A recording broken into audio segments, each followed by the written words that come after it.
নমস্কার, সুভাদ্রা রান্নাঘরে আমার সকল দর্শক বন্ধুকে জানাই স্বাগত। আমি শিউলি। দেখো, আমি আজকে পনির নিয়ে এসেছি। এই পনিরগুলো কিন্তু আমার নিজে ঘরে বানানো পনির। পিসগুলো দেখেই বুঝতে পারছো, কারণ এরকম ধরনের পনিরগুলো মানে সেটটা তো সেরকম দোকানের মতন আমি হয় না, যে বাড়ির আলাদা রকম সেট হয়। তো টেস্ট কিন্তু অসাধারণ। যাই হোক, তো আজকে আমি পনির দিয়ে আজকে, আর এটা হচ্ছে গন্ধরাজ লেবু। খুব সহজ একটা রেসিপি, সম্পূর্ণ নিরামিষভাবে বানাবো। এই গন্ধরাজ লেবু দিয়ে আজকে পনির বানাবো। তো পনিরটাকে আমি প্রথমে ম্যারিনেট করে রাখতে চাইছি। তো তার জন্য কি দেবো বলো তো, একটু লবণ দিয়ে দিচ্ছি।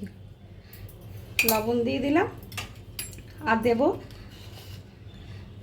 আদা আর কাঁচা লঙ্কার পেস্ট, এটাকে আমি দিয়ে দিচ্ছি।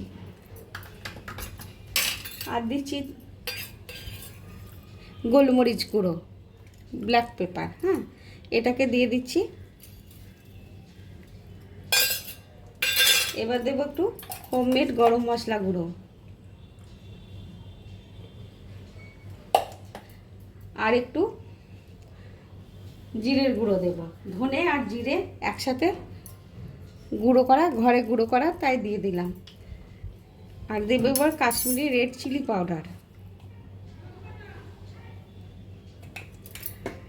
আর দেব তোমার এই যেটা দিয়ে বানাবো মূল উপকরণ, এটা হচ্ছে আজকের হোস্ট, এটা হচ্ছে তোমার গন্ধরাজ লেবু। গন্ধরাজ লেবুর একটু জেস্ট আমি গ্রেট করে বের করে নেব। জেস্টটা দেবো কিন্তু সবুজ অংশটা, সাদা অংশটা কিন্তু দেবো না, সাদাটা গেলে তেতো লাগবে। ঠিক আছে, হালকা করে করে একটু করে আমাকে গ্রেট করে নিয়ে, আহা আহা কী যে অসম্ভব সুন্দর সুগন্ধ বেরোচ্ছে, কি বলবো তোমাদের। ঠিক আছে, দিয়ে আর এগুলো মেখে নিচ্ছি সুন্দর করে। আর কি দেবো বলো তো, দই দেবো। ফেটিয়ে নিয়েছি দই, এবার একটু দইকে দিয়ে দিলাম। এগুলো আবার একসাথে আমি মাখবো। আর একটুখানি লেবুর রস দেবো, ওই তোমার গন্ধরাজ লেবুর রস দুটোটা দেবো। আহ, কি রস বেরোচ্ছে এই লেবুটা, বাহ বাহ বাহ, ভারী চমৎকার লেবুটা দিয়েছে। যাই হোক, এবার আমি এগুলোকে আলতো হাতে সুন্দরভাবে মেখে নেব, না হলেই ভেঙে যাবে। ঠিক আছে, এবার আমি ওইটা ম্যারিনেট করে রেখে দিয়েছি পনিরটা। এবারে কি করব বলো তো, এবার আমি একটু মশলা পেস্ট করব। তার জন্য কয়েকটা আলমন্ড বাদাম নিয়েছি, কয়েকটা চারমগজ নিয়েছি, আর কতগুলো কাজু নিয়েছি। এগুলো আমি একসাথে, আর টক দই দেবো, দই দিয়ে একসাথে আমি এগুলোকে ব্লেন্ড করে নিয়ে আসছি। দেখো, আমি গ্যাসের মধ্যে একটা প্যান বসিয়ে দিয়েছি, কিছুটা রিফাইন্ড অয়েল দিয়ে দিচ্ছি। অল্প করে দিলাম, 1 চামচ মতো দিয়েছি। হ্যাঁ, এবারে আমি কী দেবো বলতো, ফোড়নে একটু জিরে দিয়ে দিলাম।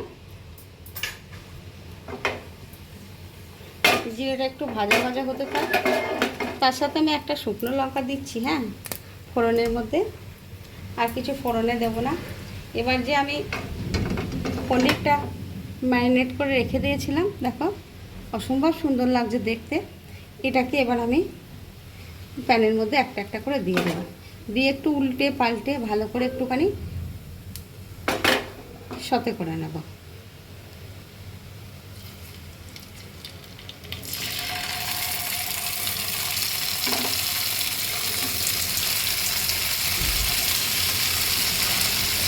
বাইরে খুব ঝড় উঠেছে, বুঝেছো?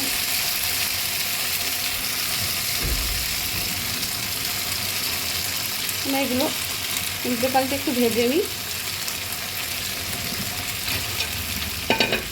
দেখো, পনিরগুলো আমি উল্টে পাল্টে ভেজে নিলাম, মানে সাথে করে নিয়েছি। বেশি তো ভাজবো না কড়া করে, আর আমার ঘরের পনির বলে আমি বেশি এমনিতেই ভাজি না, ঘরে বানানো পনির বলে। ঠিক আছে, এই যে এরকমভাবে ভেজে আমি সব এক পিট করে উল্টে দিচ্ছি। এবারে আমি এই যে আমার ম্যারিনেট করা যে মশলাটা ছিল, এটাকে আমি দিয়ে দিচ্ছি। পুরো মশলাটা দিয়ে দিলাম।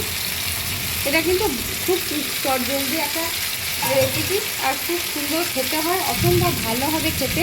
তোমরা এটা এভাবে বানাবে, বানিয়ে খেয়ে আমাকে কিন্তু জানাবে তোমাদের কেমন লেগেছে। ঠিক আছে, দেখো চারিধারে তেল ছাড়া শুরু করে গেছে। এবার আমি কী করবো বলো তো, এই যে বাদাম যে পেস্টটা বানিয়েছিলাম সেটাকে এবার আমি দিয়ে দিচ্ছি।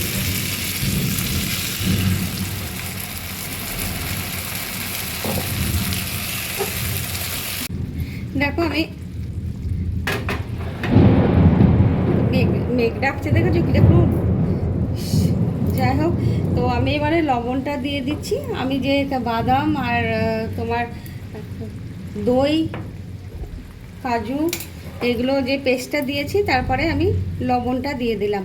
লবণ দিয়ে আমার মাখা ছিল, তবুও এখন একটু লবণ দিলাম, আর স্বাদ অনুযায়ী একটু চিনি দেব। চিনিটা তোমরা যেরকম খাবে, চিনিটা মানে টক দই দেওয়া আছে তো, মানে লেবুর রস আছে, চিনি না দিলে কি বলে স্বাদে ব্যালেন্স আসবে না, তো তার জন্য একটু চিনি দিয়ে দিলাম। এবারে কি করবো বলো তো, জাস্ট 2 মিনিট মতো ফুটিয়ে নেব। ফুটিয়ে নিয়েই আমি তোমাদের সার্ভ করে দেখাবো। আমি একটু ঘি দিয়ে দিচ্ছি, হ্যাঁ, নামাবার আগে ওপর থেকে একটু ঘি দিয়ে দিলাম। এবার আমি গ্যাসটা কিন্তু অফ করে দিচ্ছি, ঠিক আছে? দিয়ে কিছুক্ষণ স্ট্যান্ডিং টাইমের জন্য রেখে দেবো, তারপর তোমাদের সার্ভ করে দেখাবো। দেখো আমার গন্ধরাজ পনির একদম রেডি এবং সার্ভ করে দিয়েছি। আমি উপর থেকে একটু লেবুর রস দিয়ে দিচ্ছি। আহা, যা ভালো খেতে হয়েছে না। এরকমভাবে তোমরা অবশ্যই একবার বানাবে, খুব ইজি বানানো, তোমরা তো দেখলে আর খুব তাড়াতাড়ি হয়ে যায়।